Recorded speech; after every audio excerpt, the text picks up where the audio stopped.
I have with me today Colonel Douglas Macgregor. We're going to be going over the Russia-Ukraine war. What's going on here in the United States? Can any of it be fixed? And what the outlook for the future is. Colonel Macgregor, thank you so much for coming on today's show. Sure. So, more than 50% of the US population is against sending more aid to Ukraine. That polling percentage goes even higher if you don't include tracking or auditing the money or weapons being sent to Ukraine.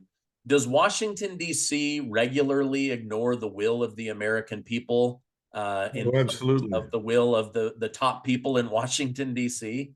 Absolutely. I would argue that, in most cases, no one in Washington pays attention unless they somehow or another are at risk. I mean, you'll recall when Obama was president, he was prepared to launch a really major air campaign into Syria. And when people got word of this through various mainstream media outlets, the phones rang off the hook.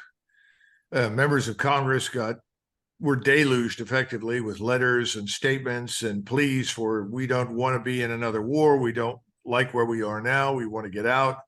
Forget it. And so he came to the podium planning to do this, and then suddenly said, nope, I'm not going to do this, and walked away. So the American people can have an impact. The problem is, I'm surprised as many as you cited are opposed to sending more aid because they've been treated to nothing but lies in the press. I mean, literally lies that are spun out as narratives by the intelligence agencies, primarily the CIA and MI6 in London. And everyone has essentially sung from the same sheet music all over Western Europe and the United States and in the English-speaking world. Yeah. The propaganda is out of control, and I want to talk about that a little bit more. But do you think that there's any real damage that will be done to Ukraine by not passing more aid this last round in Congress? Because I'm reading this morning that President Biden had to jump on an emergency phone call with Germany, the United Kingdom, Japan, Italy, Poland, to assure the leaders of those nations that the United States is still in this war, they're still supporting Ukraine, and that, yes, more American tax dollars will make their way to Ukraine, so don't give up on this war. Well, I'm not really surprised, and I think it's important for your listeners to understand that none of this would be happening were it not for Washington. In other words, if Washington did not want this conflict to erupt, it would never have erupted. All they had to do was listen to what the Russians were telling us, which is, we won't accept Ukrainian membership in NATO. End of discussion. It's off the table. And that if you press this, we will defend ourselves. And of course, for 8 years, we built this Ukrainian army into a fairly formidable instrument with the goal of attacking Russia, the two so-called breakaway provinces in the east, and then ultimately to regain control of the Crimea. So I think they finally said, no one's listening to us. You'll recall that several proposals were tabled before all of this began on the 22nd of February, and nothing happened. So that needs to be understood. If Washington said tomorrow morning, ladies and gentlemen of NATO, we've had it. We're not going to underwrite this any longer. We're stopping our aid, then they would too. There's no question about that. And that would make it impossible for the Zelensky regime to continue its operations. And of course, that would send an unambiguous signal to the Russians that, number one, we're not going to intervene militarily in this, and we're not going to support this regime anymore, which means that the regime will have to negotiate. And the Russians have not really altered their conditions for the end of this business. What they've always said is, first of all, Ukraine, now whatever remains of it, must be neutral. And there's no ifs, ands, or buts about that. Now, they also want a representative inside the Ukrainian government, someone who sits on the Ukrainian equivalent of the National Security Council, who is there essentially to watch out for Russian national security interests, to make sure that under no circumstances will Ukraine become again what it is now, which is a deadly threat to Russia. And then finally, they're going to demand territorial concessions. I think they still want Kharkov. I assume Odessa. Whether or not there's a willingness to talk about that is unclear to me.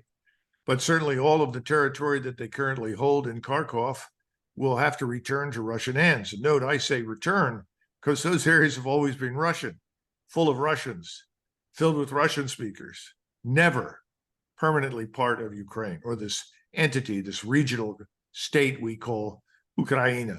Absolutely not. So that's where we are. And I think Biden and his friends were shocked that there was that much opposition to sending more aid. I mean, thus far, what has Congress done on any number of issues?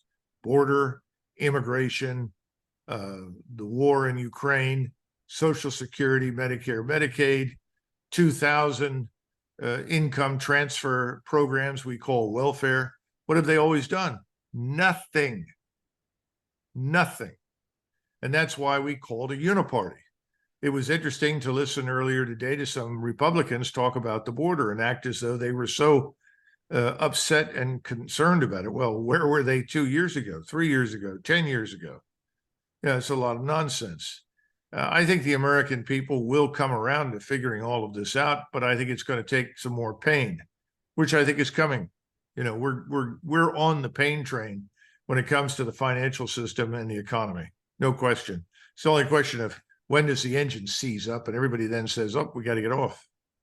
Yeah, well, I think with all of the illegal immigrants going into Chicago and New York City specifically, it seems like a lot of Democrat voters have had their eyes open for the first time, where maybe Republicans down in Arizona and Texas and California have been complaining until it's gotten further north and threatened their welfare systems and their neighborhoods and their tax dollars. It hasn't really become real. Going back to something you said, you said that Biden could end this, but he very clearly said in his United Nations address that Vladimir Putin alone has the power to end this war tomorrow.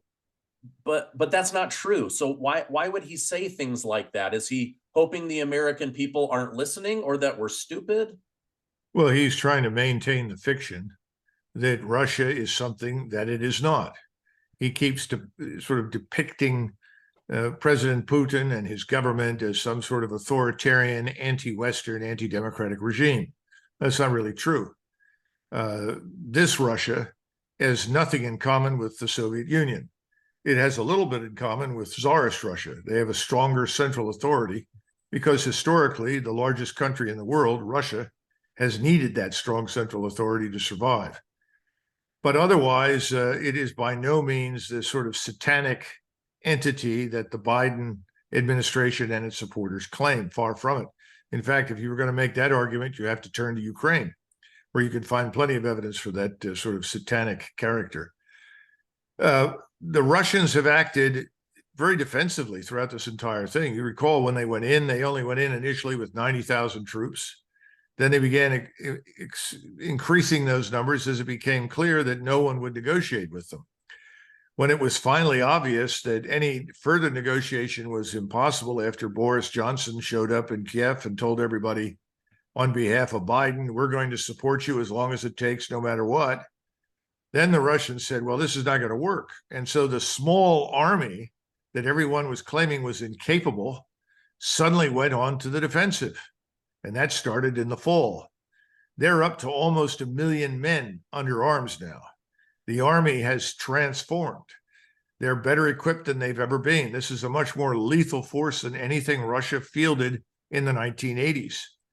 And lately, you've had some very stark warnings come out of Moscow. One of the more popular and famous figures in the Duma, who is very close to President Putin, said just within the last few days, this is the situation. Ukraine can accept our demands, meet our demands, or it can cease to exist. Wow. And he's very close to President Putin. Yeah. I think that's the mood. I think people have had it with it because their great nightmare is you sit down with the West, you negotiate another settlement, you ask for neutrality, they promise you neutrality, and instead they give the place cancer, which is essentially what we did in the coup in 2014. We gave the place terminal cancer. So that means that the Russians will probably press on in the weeks ahead all the way to the river. I'd be very surprised if they didn't. They're in a position where they can move up and seize Kharkov almost immediately. And the Ukrainians have evacuated large numbers of people from Kharkov with that expectation in mind. They've also evacuated a number of people from Kherson and parts of Odessa.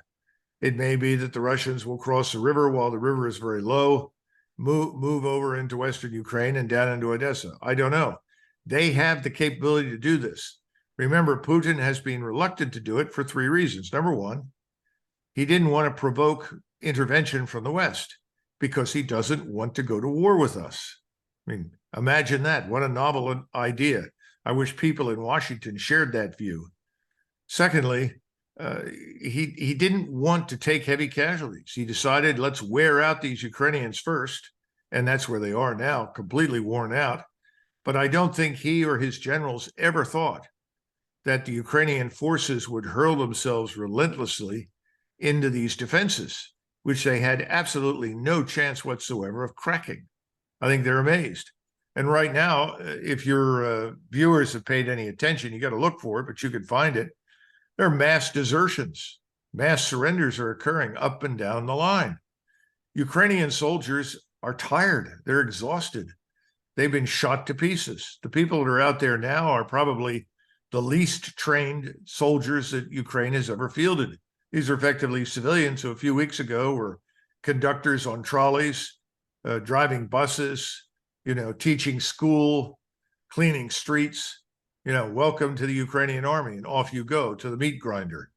These people don't want to die, and I think they've had it. The other thing is that the Russians have been very smart. They haven't mistreated the Ukrainians. They know if they surrender, they come up on a frequency if they can, and they all speak Russian. And they say, look, we want to come over. We can't evacuate our wounded. No one will help us. And the Russians say, sure, come over. And they move them through a process. They're fed, they're cared for. And then at the earliest opportunity, I'm sure they'll be repatriated. The other thing is that Ukrainian soldiers know that they're battalion commanders. These are lieutenant colonels. Probably many of the company commanders, certainly everyone above lieutenant colonel, is essentially cheating them out of their salaries. Whereas we're paying the Ukrainian army's salary. Let's face it. We've got Ukraine is the 51st state. And they know that these commanders are carrying people on the rolls who have been dead for months, killed in action. Well, why are they doing that? Because money to pay them keeps showing up. And so these officers are pocketing the cash. Now, what happens to the widows, the orphans? Well, they're getting nothing. I mean, this is a vicious circle of corruption that in wartime is probably even worse than it was before this thing started.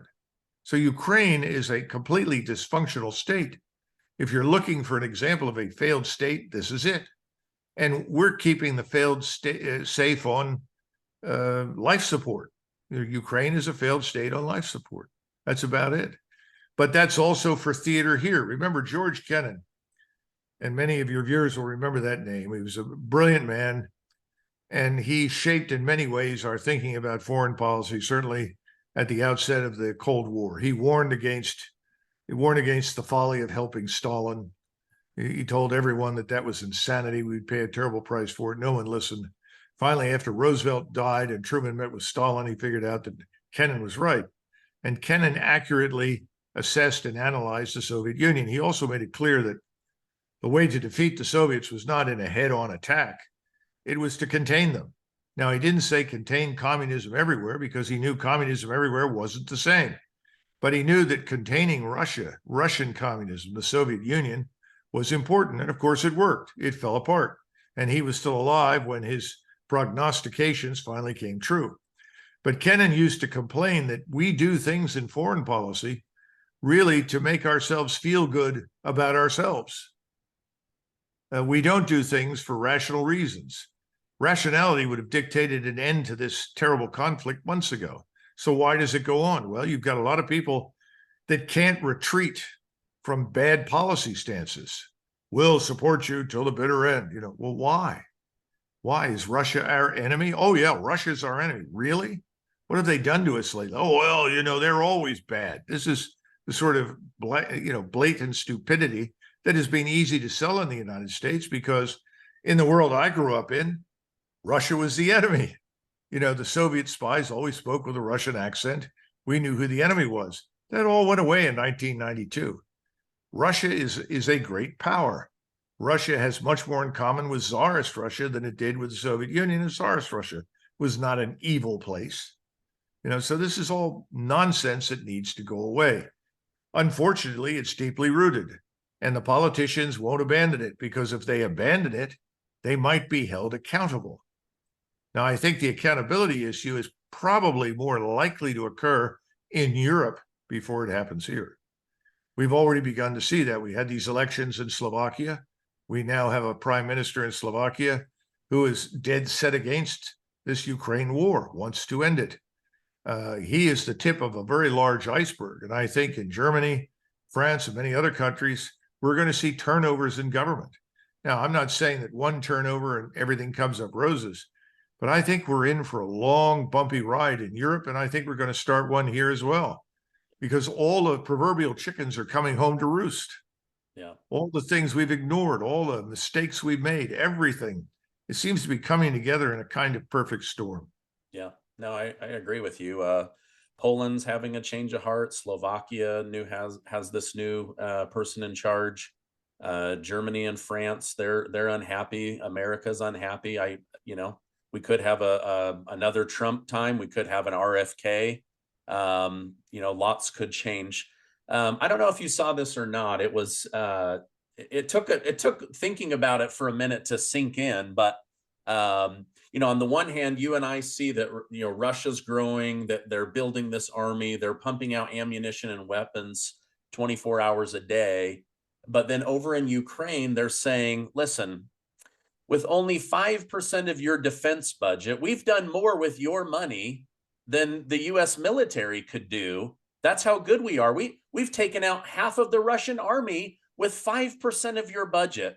I mean, isn't that insulting and a lie at the same time? Oh, yeah, absolutely. It's completely ludicrous. You depend upon who you talk to. And this is tough, because obviously people are not revealing the truth in the West about much of anything. But I talked about 400,000 dead. Now my sources and my colleagues are telling me, Doug, it's up to 450,000 or more. The situation is that grim. They tell me now about 60 to 70,000 amputees. How many hundreds of thousands of casualties beyond that exist, we don't know. But when you see an army that begins to melt away, which is what's happening right now in eastern Ukraine, it's pretty obvious that this war is lost. There's no question about it. The war is lost. Any reasonable man would come to this conclusion and say, we have to sue for peace. If we don't sue for peace, we'll go under. But you remember, this regime and its sponsors in the West, what I call the Western rich oligarchs, that really control things behind the scenes in Washington and London and elsewhere. They want this to go on, and it doesn't matter to them what really happens to the Ukrainian nation. It's very obvious to me that Zelensky doesn't, because if he did, he would have stopped this a long time ago. You're killing the seed corn of future generations in Ukraine. And now they want us to round up Ukrainian men who have fled to the West and send them back so that they too can take their place among the dead.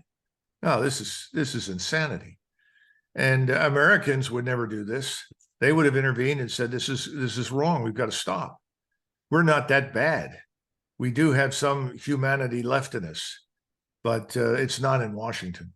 Yeah. The head of NATO said that they will continue to support Ukraine, and that Ukraine's future is definitely in NATO. Is there any truth to this, or is this a giant dangling carrot to keep Ukraine fighting? First of all, I don't think the Ukrainians are interested in dying anymore. I think it's going to be tougher and tougher to keep them in the fight, so to say. They already have a very powerful force with the SBU, the Ukrainian Secret Police. And they do execute people, and they do imprison people and torture people. And they are going to do everything in their power to keep these Ukrainians in line. They keep the squads of Ukrainians small. They don't allow groups of more than 3 or 4 Ukrainian men to get together. If you have a platoon and a company all at once marching into the front line, there's always the danger of a rebellion. They don't want a rebellion. So they feed in new troops in small numbers. So is this going to keep them into the war? And that's why we say it. No, I think we say it, and we will continue to say it, because people just don't want to be exposed. They've been pushing very bad policy with terrible consequences for us, for Europe, for Ukraine. And it's failing. And what do you do when you have no choice and everything is failing? If the truth is ugly, a lie is beautiful. You know, how many people were standing on the outskirts of Berlin, you know, sort of demented Nazis who thought, gee, we're still going to win the war, until the Soviets finally entered East Berlin and we came in from the West. There were people like that. You know, that movie Downfall is very instructive, because in the movie, towards the end, when Hitler goes in to shoot himself, as he turns to open the door and go in and commit suicide, one of the women standing in the hallway who was working in the bunker says, "But mein Führer, what about the inevitable victory?" I mean, this is, you have a combination of ideologues who are deceitful and dishonest. And on the other hand, you've got a lot of people who want to believe something and they can't quite wrap their minds around the truth that what they've been told is a lie. Yeah. I think the American people fall into that category. Yeah. Do you think the CIA is accurately assessing the strength of Russia and their growing army and then lying about it in the presidential briefing? Or do you think that they really believe that Russia is weak and easily toppled? Like, I'm trying to get like beyond the propaganda and the paranoia. Well, at lower levels, there are always analysts who do an excellent job, whether it's the CIA or DIA or NSA or anywhere else. I've seen this. And they put the analysis together and then they bring it to the next level, so probably to a lieutenant colonel. He says, "I don't know about this." "Well, what's wrong with that, sir?" "Well, I don't think the boss is going to like this." He said, "Let's run it by the director first before we go see the general." The director says, "Oh my God, I can't put this in front of the general. He'll go berserk." "Well, why?" "Because the people above the general, the appointed political officials, they don't want to hear that." And so this sort of thing goes on year after year after year. I was once worked briefly in the Office of Net Assessment back in 1986 in the summer. The Office of Net Assessment is a place where large-scale assessments of opposing forces are developed, or at least at that point where simulations are run, models were employed in order to do exactly what you said, to try and get a clear picture. And while I was there, I was asked to look over this assessment, and I was at the time working on my doctoral dissertation. And I said, well, from all the information I can see right now, of the non-Soviet forces in the Warsaw Pact, the only ones that might be reliable in the event of a collision with the United States are the East Germans.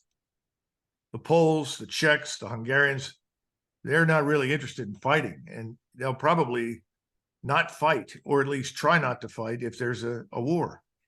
Well, I was thanked for my interest in national defense. And there was none of that in the final analysis. No, that's not what we want to say.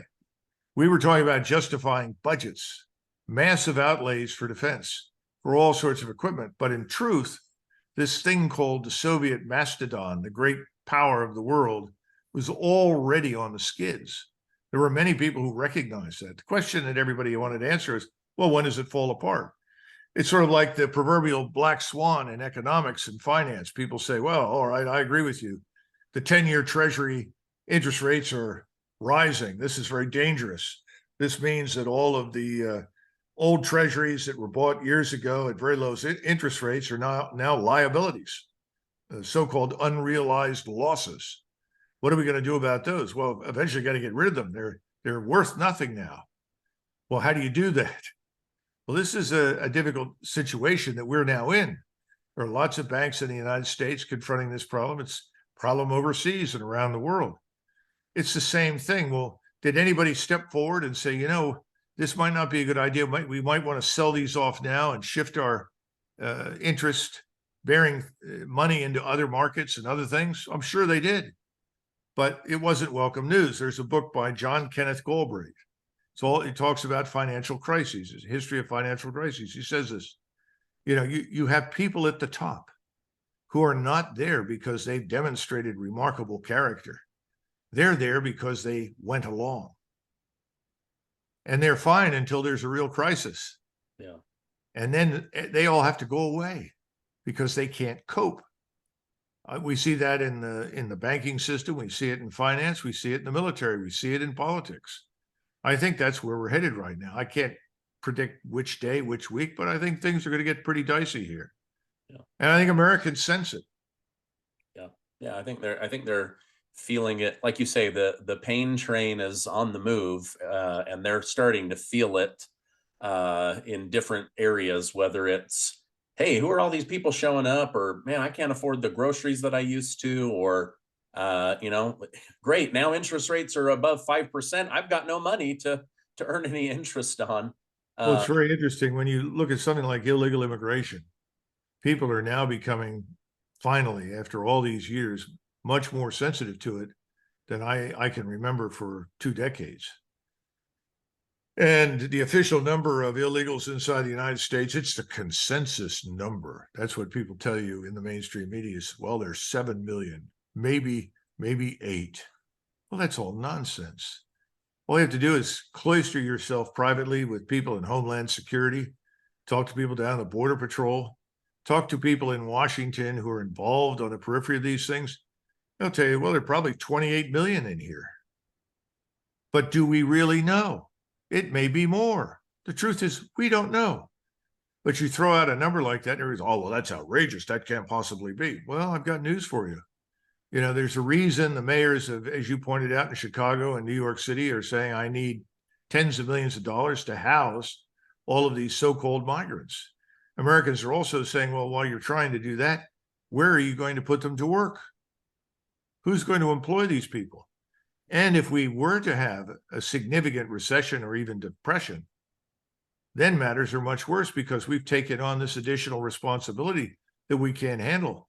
And Americans are not going to be favorably disposed to the government that is spending enormous sums of money on people who are not citizens. So this is not a good thing.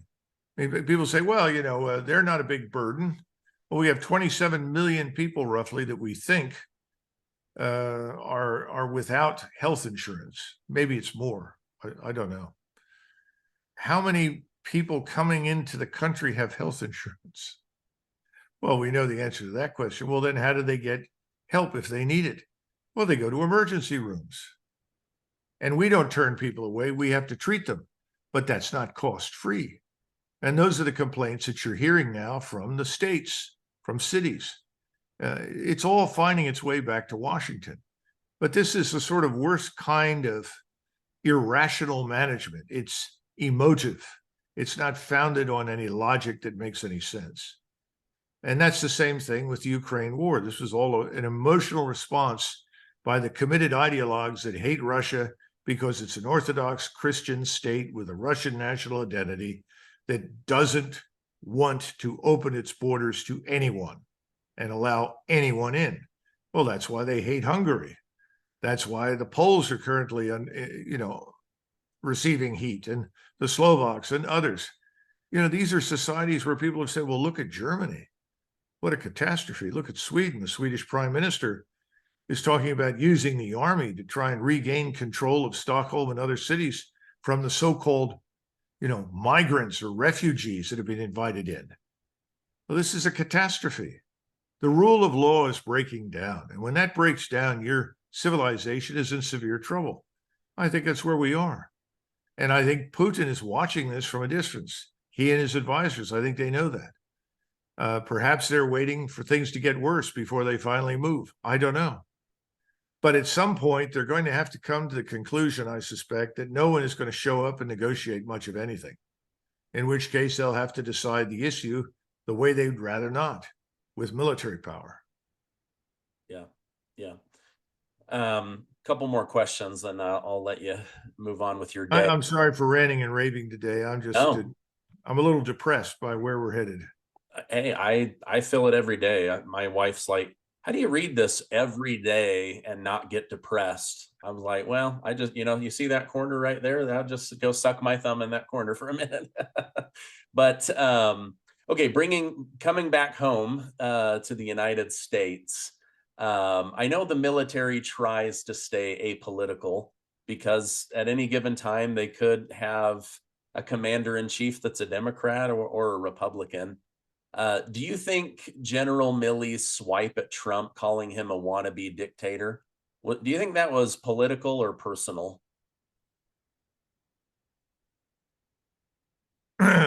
General Milley is probably, if not then certainly one of the most politicized figures in uniform I've seen in a long time. Of course, that's also true for Petraeus and most of the senior officers. The senior ranks in this country have always been somewhat politicized. FDR was very unhappy with the Army and the Army Air Corps. And one of the reasons he's very unhappy dealing with it was that he knew all the generals were Republicans. They were anti-New Dealers. And he was really pleasantly surprised when he discovered that an opposing Republican named George Marshall actually was fiercely loyal to the state and to him. And I think that we were that way, despite our political preferences and affiliations, for a long time. That began to break down in Vietnam. I think it really broke down dramatically with LBJ. If you look at Johnson, every time he tries to make a pronouncement about the war in Vietnam, he drags in a 4-star, General Earl Wheeler, Chief of Staff of the Army, then subsequently Chairman of the Joint Chiefs, or General Westmoreland. These people show up with all these ribbons on their uniforms, some of which are meaningful, but most of which are not. But people don't know that. A lot of those are thank you for coming medals, or as my friends in the Marines start pointing and say, oh, that's cruise number 2 to the Pacific, cruise number 3, and so forth. But people love these brass buttons and medals, and they see these generals, and the general smiles and says, "Yes, I'm confident that we can achieve our aims within the time frame given, provided we have the resources we've asked for. Thank you, Mr. President." I mean, how many times do you hear that stuff? Well, they have no business being there. They shouldn't have been there. LBJ was leaning on these people. And just about everybody since LBJ has repeated this over and over and over again. I was disappointed when President Trump did it. Don't drag these military men into anything. First of all, stop pretending that these are great men. None of them are George Patton or Eisenhower or MacArthur or anything else. They haven't done anything. Most of them never heard a shot fired in anger. Who are we kidding? So if you want to pay tribute to the real heroes of the last 20 years, go to Arlington. They're laid out there for you. Or look at all these poor people that you see from Wounded Warrior and other programs that have been terribly injured as a result. Those are the heroic figures that stayed the course. But Americans don't really understand these kinds of things. And I hope in the future, if he gets back into office, or it doesn't matter to me, whoever ultimately wins needs to put an end to this business of leaning for political support on generals and admirals. Forget it. It's wrong. When Marshall came over to testify, not all the time, but most of the time, he wore civilian clothes. And that was habitual. When General MacArthur was chief of staff, he showed up to testify in civilian clothes. They wore suits. You know why? Because there was a feeling that if they came over in uniform with all their accoutrements and belts and everything else, that this would be intimidating to members, many of whom had never served. We thought that was bad form. So you had to come over there in a suit and make your case. That meant that you were very reliant on your own intelligence and ability to articulate the case on behalf of the United States Army or Navy. We've lost that. we now have a show every time something happens. You see those, the State of the Union, or all my chiefs of staff there, lined up. This has got to stop. We are not a militarized country. This is not a everybody says fascism, and Trump has got less in common with fascism than almost anybody I can think. He's a grandfather. If I were to criticize President Trump for anything based upon the time I saw him, say he's too damn nice, and should have fired large numbers of people instantly. And add to that the numbers of people he picked that were his enemies that actively subverted him. And I would say, again, I would go back to Eisenhower, who gave excellent advice to President Kennedy when he took over. JFK said to him, General, because he gave him back his rank after he was president, as General of the Army, he said, General, do you have any last bits of advice for me? And frankly, at that point, Eisenhower didn't think much of Kennedy. But he said, yes, I do. And he said, what's that? He said, be a good butcher. And JFK looked at him and said, well, what do you mean? He said, look, you're going to have to fire people if you expect anything to get done. Says people don't do what you tell them to do. When they don't, you got to get rid of them. People have to be held accountable. If they're not loyal, if they talk to the press, if they undermine you, get rid of them. End of discussion. That's how it has to be. Well, JFK didn't do that. And then he went through something called the Bay of Pigs. What a wonderful title. And he discovered just how many pigs he had. And then he began to take action. This is the lesson of history. Everybody talks about civilian control of the military. Well, it's not just civilian control, it's the control of anything, which is to impose accountability. If there's no accountability, there's no performance. Go back to, our withdrawal from Afghanistan. Was President Biden the responsible agent? No. He gave an order. He said, I want you to get out. Well, then who's responsible? Was it General Milley? Well, General Milley's his senior military advisor and should have warned him after he looked at the plans that he didn't think the plans were very good. And perhaps before we left, we needed to change the plans. But as far as I know, he did no such thing. So his utility to the president as the senior advisor was nil, nothing. So that takes you to General McKenzie, who was the commander of U.S. Central Command, the 4-star Marine. He was responsible. He was the man whose staff planned everything. He picked the commanders, commander of the 82nd Airborne Division, Marine commanders, Army commanders, Air Force. Those people were picked. He was the man that formulated the plans. He's the man who was responsible for the debacle. What's happened to him? Probably a raise or a promotion. No, he retired. He's on the talk circuit, and I'm sure he'll be given a comfy job in the defense industry or somewhere else so that he can persuade his colleagues on active duty to invest in things that they probably don't need. That's another story. That's a huge problem in Washington, D.C. But the point is, you've got to hold people accountable. If they get it wrong, you get rid of them. And sometimes we found in the past, when Pershing was in command during World War I, Pershing removed or relieved large numbers of general officers. And in fact, he sent them, when he relieved them, to a town in France called Cannes. You've heard of Cannes, where the film festival is? That's where the expression comes from. He got canned. In other words, he was fired. They canned him. The general canned him, sent him to Cannes. So he appointed another general that he knew was a classmate and said, I want you to go there, interview all these people, and tell me if I made a mistake. And out of the 40 or 50 that he interviewed, this general went through and investigated. There were 2 that he came back and he said, these 2 men shouldn't have been relieved. So he said, thank you very much, and reinstated them. The others went away. You've got to do it, even though there's always the potential for a mistake. But you've got to hold people accountable. And there is no accountability in Washington for anything. You started this entire interview with a question. Does anybody in Washington pay attention to the American people? Well, only if they think it's going to help them.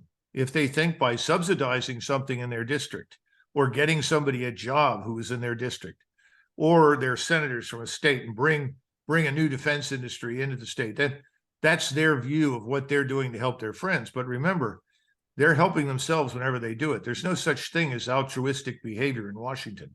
Nobody does anything for nothing. Nobody does anything because they believe in it. I hate to be blunt, but that's been my experience.